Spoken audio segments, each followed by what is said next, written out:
What if how conservative Christians typically read Romans 1 today is actually kind of wrong? Hi, my name is Dr. Jordan Koss, and this is the Millennial Harbinger channel. And here we go. So in this video that we're bringing to you here during the summer months of 2026 is an article by Dale Martin, who originally published this article in 1995 and later published it in a book called Sex and the Single Savior, as you see on the screen.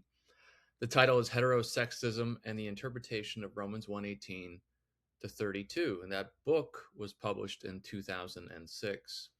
I came across that book in a used bookstore quite interestingly, and I spotted the chapter and took a couple pictures of it so I could read it later.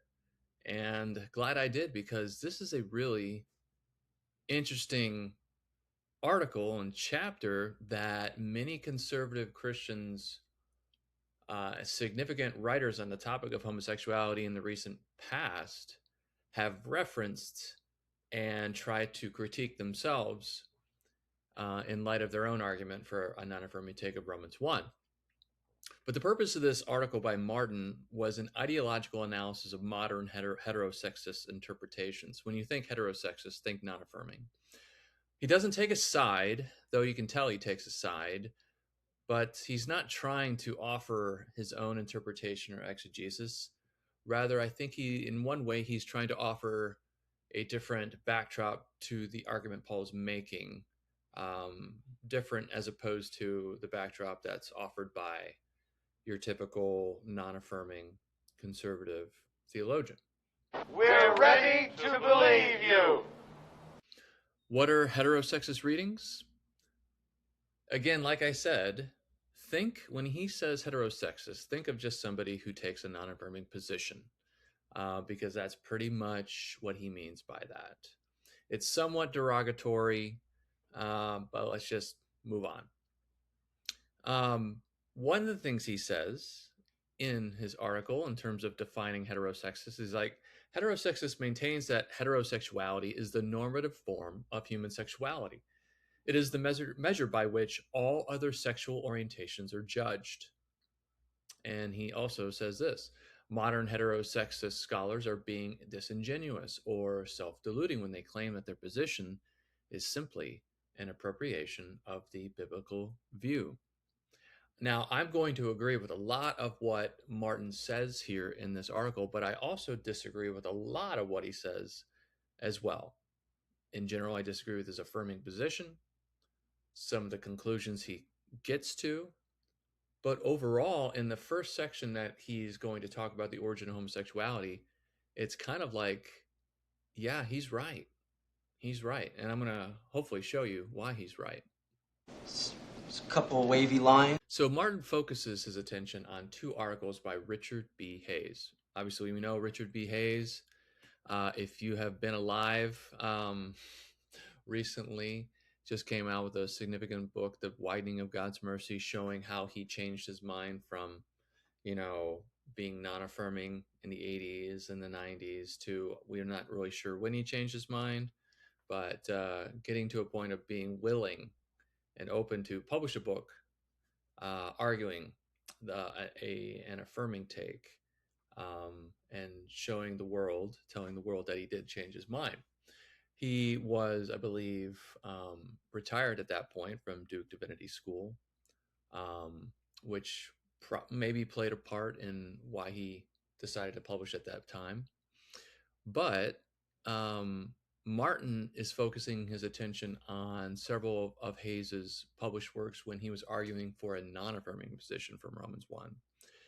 Okay, these are older articles, but Martin uses them as a prime example of a heterosexist interpretation, or a non-affirming interpretation that is ultimately inaccurate because of, for one, the backdrop that Hayes and others like him take in arguing the non-affirming position in Romans 1.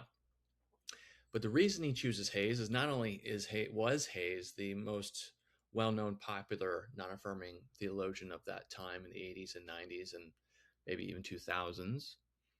But he says that we see the constellation of issues I wish to highlight within Hayes's works. They can all be found within Richard Hayes's publications. Now, what are those constellation of issues? Well, number one, the claim that the teleology of homosexuality, according to Paul, lies in the corruption of universal human nature that occurred in the fall. All right. So he's arguing that it's not the fall that Paul is referencing in Romans 1 that is the origin of homosexuality. Rather, it's something else. Now, non-affirming theologians argue that, yes, Paul's talking about creation and the fall there, and that's why they emphasize paraphysin, contrary to nature, so much in their arguments. And that we'll see that in future videos as well, maybe even in the next video. Number two, the assumption that Paul is differentiating homosexual desire from heterosexual desire in Romans 1, ascribing the former to the fall and the latter to pristine creation. And three, the importation of a modern concept of acts contrary to nature when explaining Paul's term paraphysin. So what Martin is doing, he's attacking the very kind of foundational emphases of non-affirming theologians, which are typically Genesis 1, creation, fall, backdrop, and therefore paraphysin. That's the typical, route a non-affirming theologian has taken over the course of the past 30 plus years in their argument for a non-affirming reading of Romans 1. Okay? Dogs and cats living together, mass hysteria. Now, he outlines his article this way. There's obviously an introduction, and there's three main parts. The origins of homosexuality, which we will talk about and respond to now. Number two, natural desire, unnatural acts. So in the section 1, he attacks or critiques the Genesis 1 fall reading. In section 2, he attacks or critiques the paraphysin reading as well, in light of the non-affirming emphases on both those things. And number 3, he talks about the power of heterosexism. But we're going to stick to responding to his first section on the origins or etiology of homosexuality. That's a big Twinkie. So in a nutshell, Martin says heterosexist scholars are wrong to attribute the origins of homosexuality to the fall, when that's not what Paul even says. He says it is remarkable in light of the fact that Paul doesn't mention Adam or Eve or Eden or specifically the fall or the universal bondage of humanity to sin as a result of the fall at all within the passage of Romans 1:18 to 32. People might argue against that, but Martin is saying, no, you can't see any of that in Romans 1. I think he's more right than non-affirming authors and theologians. But he says the passage is rather about the invention of idolatry and its consequences, as indicated by such things as the use of the plural pronouns they instead of he. So they meaning like all humanity, or they meaning Gentiles instead of he meaning Adam. All right. So he doesn't go into a huge kind of argument to say like, hey, it's not Adam, it's rather Gentiles. He takes the Gentile only view of whom Paul is speaking of in Romans 1:18 to 32. But he just gives these a short few thoughts, because again, he's not arguing exegetically for a different interpretation. That's what he says, but he kind of is, but that's what he says he's not trying to do. What about the Twinkie? So in this first section, he presents what he thinks is Paul's assumed narrative upon which he makes his argument in this passage. I put the assumed narrative that Martin proposes in its entirety here on the slide. So let's read it. Once upon a time, even after the sin of Adam, all humanity was safely and securely monotheistic. At some point in ancient history, most of humanity rebelled against God, rejected the knowledge of the true God that they certainly possessed, willfully turned their collective back on God, made idols for themselves, and proceeded to worship those things that by nature are not gods.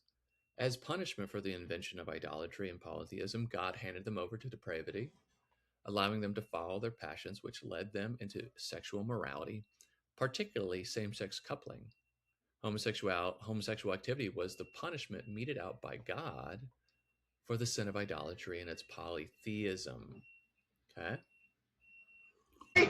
He slimed me. So, what Martin proposes in terms of the different backdrop is, instead of Genesis 1, creation, fall, Adam, is that Paul is presupposing a Jewish mythological narrative about the origins of idolatry and polytheism. Okay, and so where does one see that?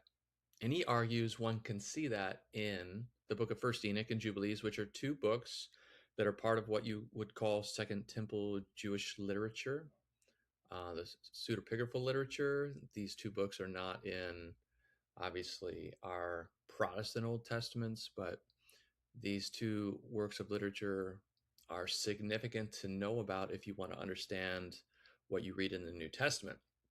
And I think here that Martin is spot on in terms of like this proposal, because not only is he proposing First Enoch and Jubilees, which talks about the Watcher narrative, but he reads these supernaturally.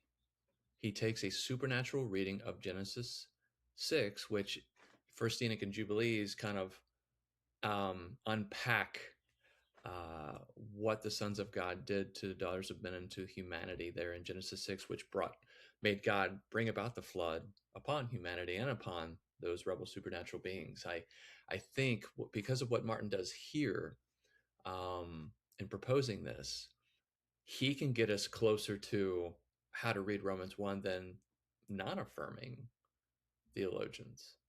Okay, so here's what he says. Now, First Enoch doesn't explicitly name homosexuality as one of the sins introduced by the fallen angels, by the Watchers, but sexual immorality in general, linked with impurity and corruption, is almost always mentioned, and Paul and the Jews probably assumed that this immorality included same-sex intercourse. And then when you look at, these are my own thoughts, then you look at the sin of Sodom and Gomorrah and see the humans acting in an inverted way to the sons of God in Genesis 6, you can kind of pick up and see why what they were doing at Sodom was so wrong, because they were acting just like the Watchers from Genesis 6. And though it might not be homosexuality in terms of like, yeah, these are humans and humans, but rather it was angel human. The same reason that what the sons of God did to the daughters of men and what the men of Sodom and Gomorrah were going to do to the two angels is the same reason why homosexual sex, you could argue, is wrong in God's created order, right? Because you're breaking creational boundaries, the way God set up things, like the sons of God Watchers did. Men and women who have homosexual sex today do the same thing. They're parallel in some sense. I digress. I collect spores, molds, and fungus. So Martin presupposes a Jewish mythological narrative found in First Enoch and Jubilees and in other places in Second Temple literature, which also the New Testament writers often, well, at times, directly reference, quote.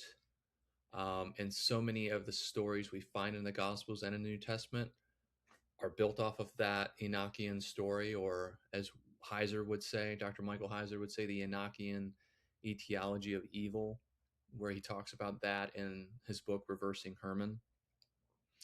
But Martin argues accounts such as these in First Enoch and Jubilees, where the Watcher narrative, the supernatural reading of Genesis 6, accounts such as these provide the context for Paul's comments about the origins of homosexuality.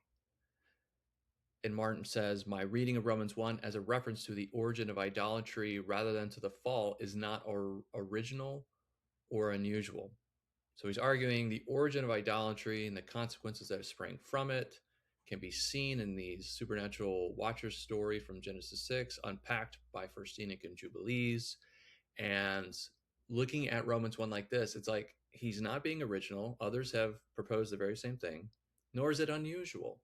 It's only unusual to us modern disenchanted Christians who don't read Genesis 6 supernaturally, are taught not to, and when we do, are castigated by those who are unaware um, of how significant those stories were to Jews in the first century, and how big that the supernatural reading and the Watcher story played within the entire story arc of Scripture and the mission of Jesus. Okay, so I'm liking what Martin is doing here. I am. You said crossing the streams was bad. Further on in his first section there on the origins of homosexuality, he talks about reasons why modern heterosexist or non-affirming scholars read Romans 1 as referring to the fall instead of what he proposes as the supernatural reading of Genesis 6, the Watcher's narrative that we see in First Enoch and Jubilees. He says, and this is quite interesting, and Dr. Heiser argues this as well. It's like, well, we're reading Paul through Augustinian lenses. We're reading Scripture having adopted a way of looking at Scripture that goes back all the way to Augustine, if I could say the name right, because Augustine was one of the first major church fathers and authors, prolific author, that de-supernaturalized Genesis 6. Okay. Number 2, most do not have First Enoch, Jubilees, or R. Martin also argues the rabbis foremost in their minds, but rather tend to see him as constantly alluding to or echoing the Protestant Old Testament. Again, First Enoch is not in the Protestant Old Testament,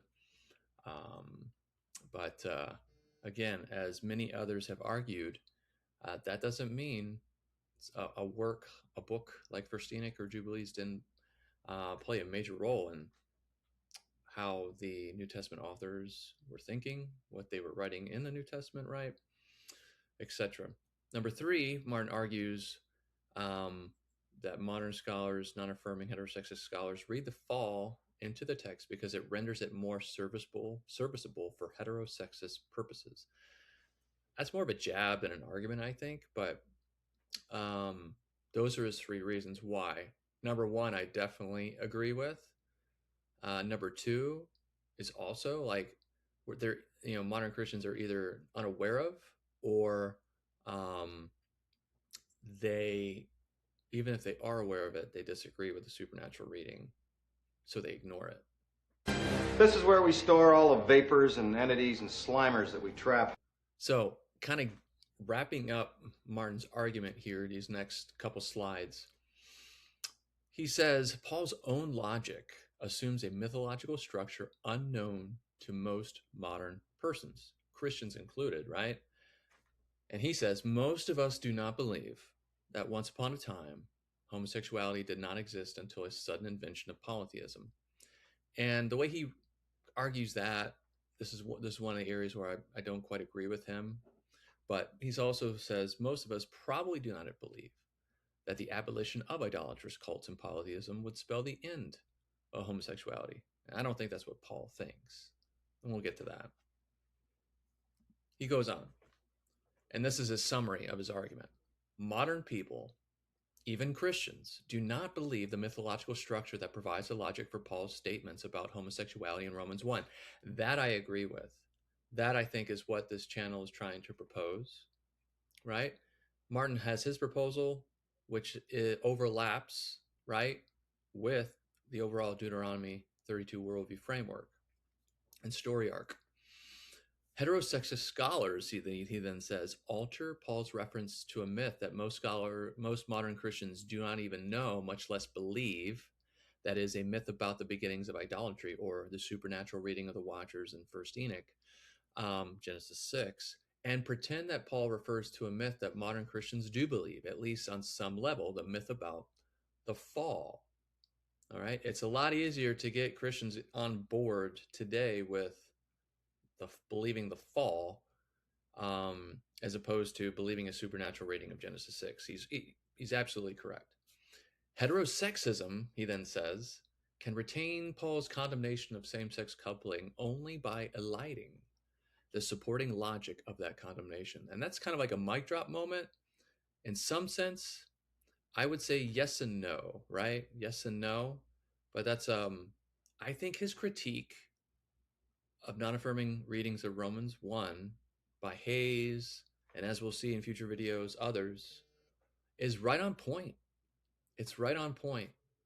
I'm actually writing an article right now, or a paper, that hopefully I'll be able to present at a conference in Denver coming up, the Divine Council Worldview Conference, but I don't know if it'll be accepted. I would love it if it would be, because it'd be fun to present, where it's basically arguing, no, we got to read Romans 1 not with the backdrop of Genesis 1, the fall of Adam, and therefore emphasize paraphysin, but rather through the lens of Deuteronomy 4, which Paul actually quotes in Romans 1:23, and therefore not emphasizing paraphysin as the most important phrase in the passage, but rather the thrice repeated word pairing of exchange handed over, which is what Paul is emphasizing because of that repetition. All right. Again, I digress. I've worked in the private sector. They expect results. Here are my observations. Martin rightly castigates non-affirming Christians for not knowing and believing the supernatural foundation of Paul's argument in Romans 1, the Enochian teleology of evil. He doesn't call it that, but that's basically what it is. But he himself, as well as other affirming Christians, ironically choose to ignore this foundational teleology and chalk it up to irrelevant presuppositions and assumptions to our modern sensibilities. So even though Martin proposes this is actually the backdrop to Paul's foundation of Paul's argument about homosexuality, why homosexuality is wrong or came about in Romans 1, he then goes on and says, well, I mean, but we don't actually believe that actually happened, right? It's not factual. And so therefore, that was just a presupposition assumption Paul had that we don't have to have ourselves today.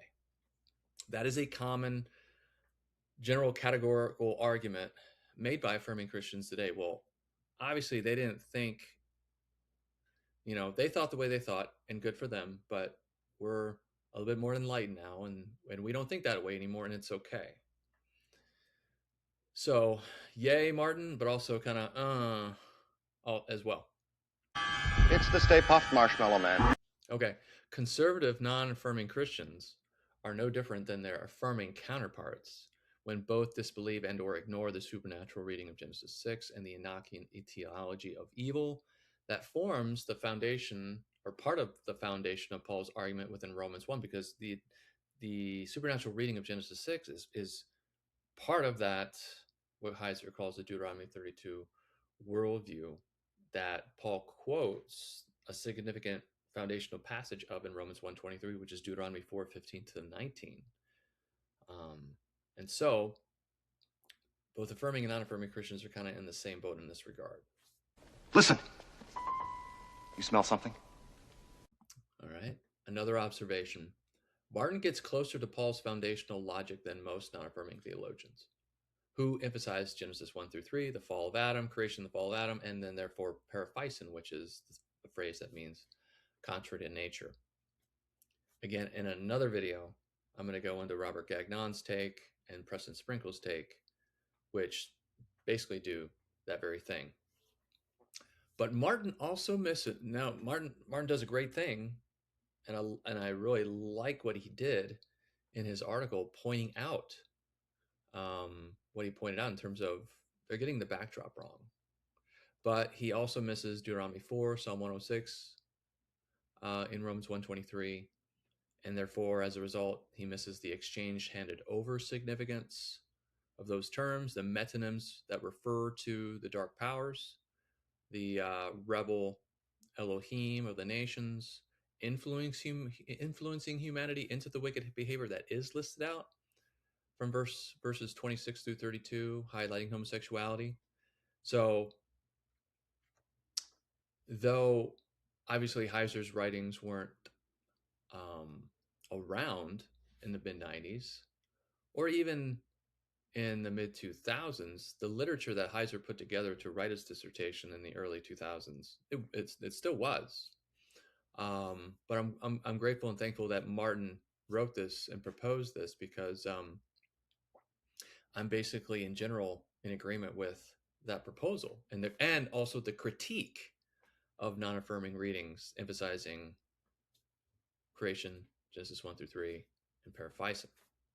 No job is too big, no fee is too big. Another thing Martin said, heterosexism, one of those, that last line of section 1 of his article, heterosexism can retain Paul's condemnation of same-sex coupling only by aligning the supporting logic of that condemnation.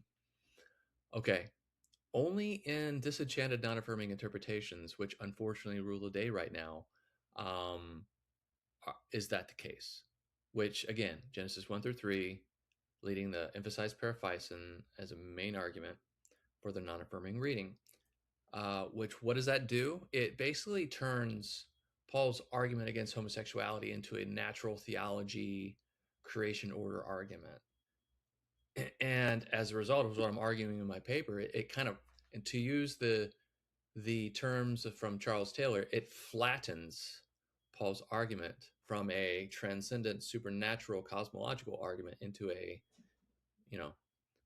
natural theology argument where you don't even need Romans 1 to make that argument, right? You don't need anything to make that natural theology argument against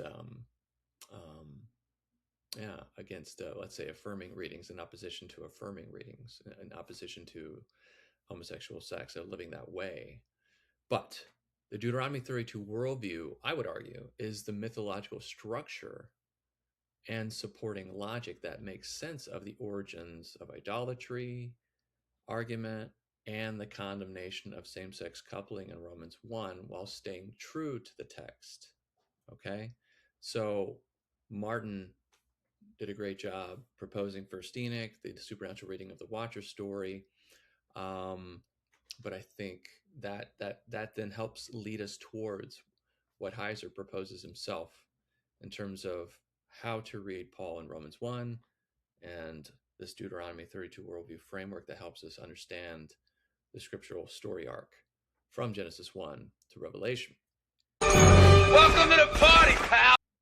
I'm going to thank you guys for watching this video all the way to the end. Hopefully you appreciated being introduced to Dale Martin's article and chapter. And I don't think you can find it for free online, but it would serve you well to, if you're interested in this topic, to get your hands on a copy of that chapter or article and to read it for yourselves, to kind of lead you to get you to the point of seeing perhaps maybe how non-affirming theologians are approaching Romans 1 isn't exactly as accurate as it could be. Okay? Maybe what's going on with Romans 1 isn't a natural theology creation order argument. Maybe it's something more and bigger. Okay? But guys, I'm going to stop right there. Thank you for watching all the way to the end. We'll see you next time. Bye. And I stand by my performance. He shall.